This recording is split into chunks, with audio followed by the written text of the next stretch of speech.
Alright everyone, Cowboy Trades here, welcome back to the channel. So the CPI data just came in, and before I do head out for the weekend, I want to let you know how the CPI numbers came in and how this is going to affect my price targets for Bitcoin and the S&P 500 in the immediate short term. So we'll start off with the CPI numbers, head over to Bitcoin and wrap up on the S&P 500 and a couple of liquidity conditions. So right off the back, CPI actually came in exactly as forecast. Headline was predicted to drop from 7.1% down to 6.5%. and it did, and core CPI year over year was predicted to drop from 6% down to 5.7%, which it actually did. So in yesterday's video we did talk about how if CPI does come in like this, it's very likely that Bitcoin pushes up to our first price target of 18,000, which it currently has pushed up to, and it is also likely for the S&P 500 to hit a couple of price targets. We mentioned 3,975, which it did, and also the price gap up here at 3,995. However, even though I think it's likely that we do push up a little bit higher for both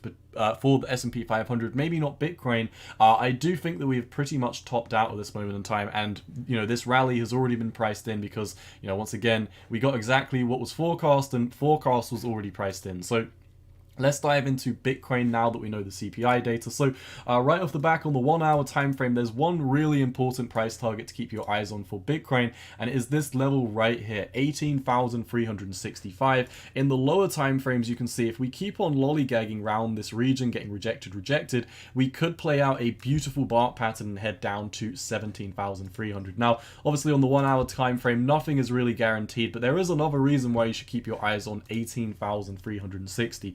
If we do come over to a slightly higher time frame picture on the daily time frame, and we look at this trend line over here, and we also look at this top here and this top here, on most exchanges this top was actually higher than this top, except over on Binance, this top is actually pushing up slightly higher. If you're looking at any other exchange, pretty much this top was just maybe $20 or $30 above this top. So basically what we've got in this range is a set of lower lows every single time, lower highs to be precise, and with this, if we don't manage to push above once again 18,360, flip this successfully, then it's looking like in the lower time frames this bark pattern could play out. Now, like I mentioned yesterday, 18,000 was my immediate short-term price target. I wouldn't be saying we'd be pushing up much higher. If we do manage to push above 18,300 though, you do have to bear in mind, if we look at this wick up here, this wick up here, and this wick up here, you could definitely see that we could push up to 18,600,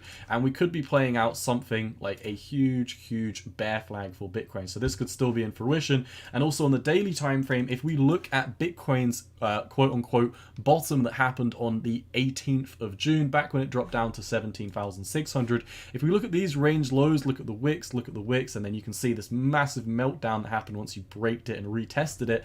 This trend line, which I've highlighted in orange because there's quite a few red trend lines here, is also going to be a major area of resistance. So if Bitcoin has already topped out at 18,360, so be it, we can expect to move back down. If it does push above this, we could end up coming up to 18,600, potentially as high as 18,800 before starting to push back down to the downside. You can also see the range lows of this kind of start getting pretty serious around about 18,900. So once again, I know I've mentioned a few price targets, but my prediction is whether we come up to any one of these, it's very likely that we start heading down in the immediate short term. We're very overextended for Bitcoin in the higher time frames. We're currently just sat beneath this 786 Fibonacci, double 786 fib, and if we do come over to the oscillators, starting off on the daily time frame.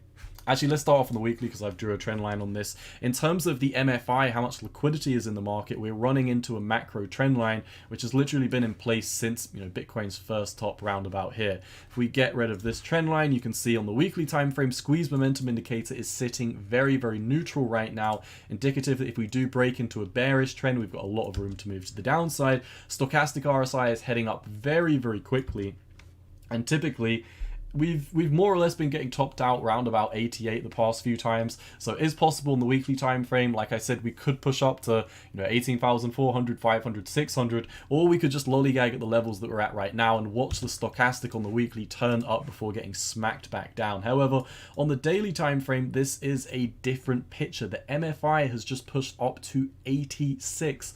The last time we were this overextended was round about the 30th of March. But round about the 30th of March, we were actually trading at 48,000, meaning liquidity has not been this overextended for about 10 months. We were overextended at 48,500, and we're almost as overextended in terms of liquidity right down here at 18,000. That's not a good sign. The stochastic RSI on the daily is also been lollygagging round about 100 for the past few days, which is a telltale sign that we need to move back down to the downside. And the squeeze momentum indicator has flipped into light green the past couple of days. The last few times this has happened, you can see you've got these big wicks, and you can see it gets bigger as I go further and further back. But every single time we do this, obviously I'm ignoring some data points, I'm looking at the macro picture, but every time we have these macro uptrends, they get smaller and smaller and smaller before we break back down for that next move to the downside. So the oscillators are looking pretty overextended on the weekly and on the daily to me.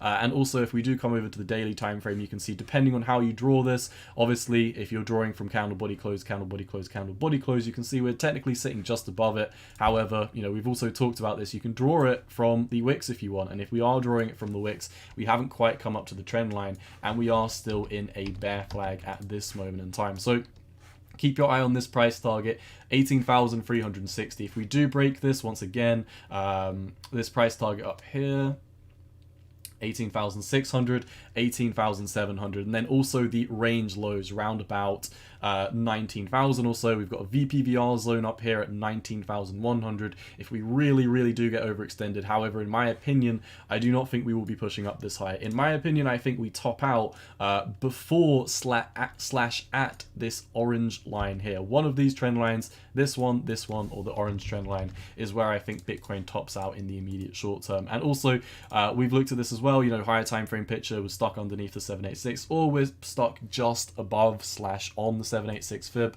But if we come over to a reversion to the mean chart, if we're looking at the EMA ribbons, we also talked about this, so I will fly through this, but every time on the daily we've poked our head above the EMAs, even if we've had a flip over on the 3rd of November, we broke above, came back and back tested it, we flipped long for like 3 or 4 days, and then we absolutely started nuking. Now every single time, technically this was like a triple top over here. This was also, well, this was just one top over here, but you get the gist of this. Every time we poke our head above the EMA ribbons, come back for a back test and fail, we start nuking down to lower price targets. So even if this does flip long in the next few days, I'm still thinking this reversion to the mean is going to start pushing us back down to the downside. But like I said, once again, these range lows right here, or range highs in the lower time frame, which you can once again see what I mean here. This is a lower high on most exchanges. This is a very important target to keep your eyes on. If Bitcoin doesn't manage to push successfully above 18,400 approximately, it's going to start breaking back down pretty quickly to the downside. Now let's move on to the S&P 500, because like we talked about in yesterday's video, regardless of what happened, we told you that we were probably going to push up to 3,975 before the CPI meeting, and we did manage to do that. However, we haven't come up to our second price target yet, 3,995, and we're showing weakness. It looks like we've just tried to push above the top of this bear flag. Once again, this is something that you can draw multiple ways. I've drawn this as a line of best fit, but if I'm actually drawing it to the data points in terms of the wicks, you can see this doesn't come into fruition until about 4,006 for the S&P 500. I'm going to keep it how it is, because I'm really just drawing a line of best fit here to show that this is the general pattern that we are still in for the S&P 500. You can also see the 200-day moving average right now. We are stuck beneath it. We pushed up and tagged this moving average pretty much exactly before breaking back down to the downside. And what's interesting is if we remove all of the indicators, you can see we topped out above the 200, we topped out above the 200, we topped out above the 200, we topped out exactly at the 200, we double topped just above the 200, and right now we've pushed up again and we're getting stuck underneath the 200 moving average, which is once again round about, let's come down to the lower time frames to give you a more approximate price target. which is literally at, 3,985. So, even in the bullish scenario, like we talked about, it's possible that we come up and fill this price gap on the 1 hour time frame. Boom, we haven't quite filled it yet. The price gap is at 3,987. So if we do push up a little bit higher, do not be too surprised. However, Bitcoin doesn't have to follow the S&P 500. In general, macro picture will definitely follow, but right now Bitcoin is running into a lot of resistances, and a lot of retail traders are extremely bullish. And I've just recorded 2 videos over on my channel talking about a death cross and also looking at whale wallets and retail wallets. I'm gonna schedule these videos to upload when I'm in London, so I'm gonna be away for probably the next 3 days. I'll probably come back on Monday. But regardless, while I am away for the rest of the day, I'll post this video first, and then in the next few hours I'll post another 2 updates, looking at on-chain metrics and also this macro death cross that will be coming in. So stay tuned for those. And the last chart I want to show you for the S&P 500 is this. Now you can see that we're right underneath this macro trend line once again, and as you can see, a lot of these tops correlate to tops in the stochastic RSI. Top in the stock, top in the stock. This was you can see some of the smaller ones here, like there was a top here and we proceeded to break down, and there was a top here and we proceeded to break down. But then you can see, once we had this triple top play out on the stochastic RSI, this is where the top correlated over here. Then you can see, once again, I've ignored some of these mini data points because they're not, it's not necessary to point them all out, but you can basically see every time the stochastic tops up and capitulates, we have these nasty moves back down to the downside. Obviously, some of these smaller ones correlate to, just quick drawdowns before we come up to the macro price targets,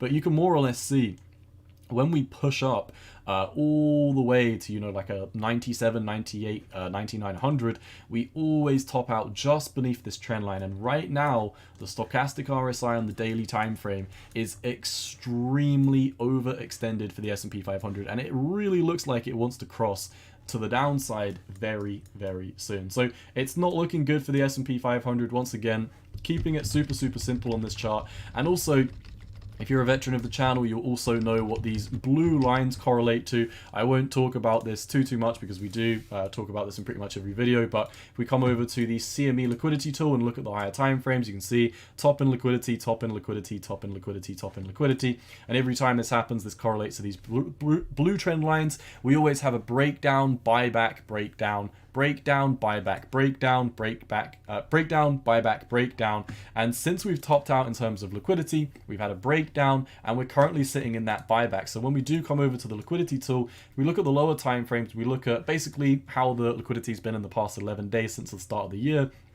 The mid price is absolutely shooting up. The top of the book is getting very, very overextended. And if we look at the higher time frame picture, once again, we talked about this. If we look at the mid price in terms of liquidity, you can always see breakdowns and buybacks happen before you push down to new lows, which you can see over on this chart once again. So when we are looking at this, we can see, liquidity topped out here. We've broken down since then, and the mid price is turning up extremely, extremely strongly. This is absolutely overextended at this moment in time. So in my opinion, obviously, I think we're very, very, very close to topping out. I'm not saying 100% that we've topped out. I'm not saying enter a 100x leverage right now, because we did also talk about the possibility in the absolute most bullish scenario, we could come and retest this macro trend line at 4,040, even though it's personally not what I'm predicting. Once again, this is a very, very important macro trend line for the S&P 500 right here. So this is absolutely, the highest that I do believe we will be pushing up, although I don't think we're heading up to there. Once again, my price targets for the S&P is the one that we already hit on the 618 fib. We could fill this price target round about, 3,987 all the way up to 3,995, depending on the chart, depending on the exchange. But pretty much that is really it for me. And in terms of Bitcoin, the highest I really think we're pushing up in the bullish scenario is just underneath 19k. If we have a very, very quick wick, we could push up to the VPVR at 19,100. But I'm personally not calling for this. Once again, remember, I think if we don't top out here, we top out at the next trend line. If we don't top out at that trend line, we top out here, 18,700. We are basically done with this bounce, in my humble opinion.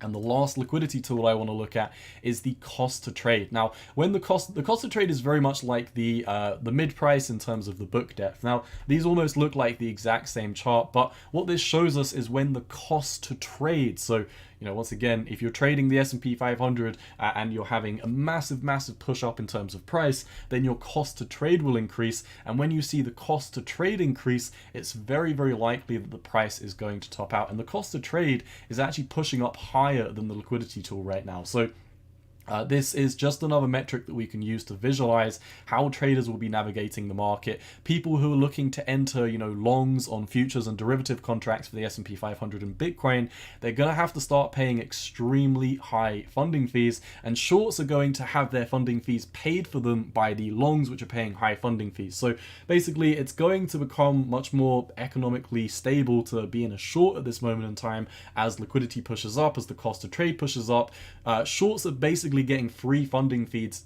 Shorts are basically getting free funding paid by the longs right now. So longs are not only longing at historical resistance, but they're also going to be paying funding fees for the bears. So I may update you in the next couple of days or so with a trade. Like I said, I'm going to be going to London today, and I'm going to be busy over the weekend, so I will be back over the weekend. However, if anything important does push up, if I have a new price target, if I have any new updates, if anything major happens, or I want to update you on any charts while I'm not home for the next few days, I always say this, come and follow me over on Twitter at 618_cowboy. I'm not always home, I do have a life to lead, but once again, I can look at TradingView on my phone, I can look at economic data on my phone, and if you're only following me on YouTube, you're missing a lot of my content because I do post quite a bit over on Twitter.